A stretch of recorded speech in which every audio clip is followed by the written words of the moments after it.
Hello there, it's Diorama Don here once more. Welcome everybody. As the title of this video suggests, tell Cook I won't be in tonight. It's nothing that I've concocted for effect. It is an intercepted message from an RAF pilot that was imminently going to crash, and he knew he was going to die, and he very calmly sent a message back to base saying, tell Cook I won't be in this evening, and that was the last we ever heard of him. So a very, very sad ending, but anyway. This is an amalgamation of two dioramas that I've made quite recently. The railroad crossing I made a few weeks ago with there was a tank on the other side of the road there. But then maybe 2 weeks ago I made the Supermarine Spitfire. I thought I'd put the two together and make up a different diorama altogether.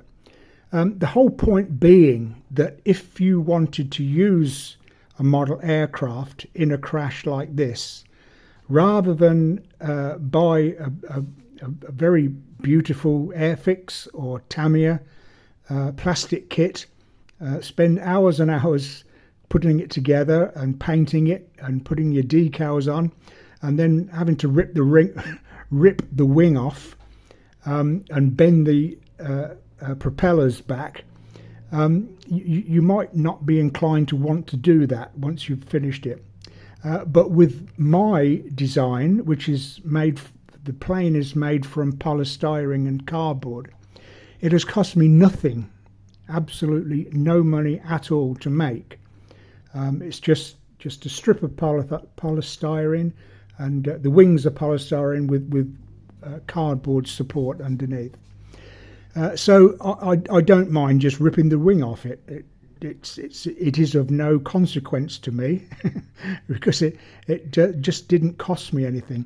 Okay, it took a while. It took my time, but I think if you wanted to show a plane off in a crashed position like this, which I think sometimes is a little more interesting than just sticking it on a plinth and saying, there you are, one finished Spitfire. It just looks more exciting, I think, anyway. So, okay, this is my version of the crashed Spitfire diorama. If you want to know how I made the railroad crossing or the Spitfire, then please refer to my previous videos, and it will show you exactly how I went about making them. So in the meantime, if you are interested in anything that I do, please subscribe to the channel. Click that like button, click the subscribe button, and or leave a comment, and I'll be happy to get back to you. In the meantime, thank you very much for watching this video, and I will see you next time.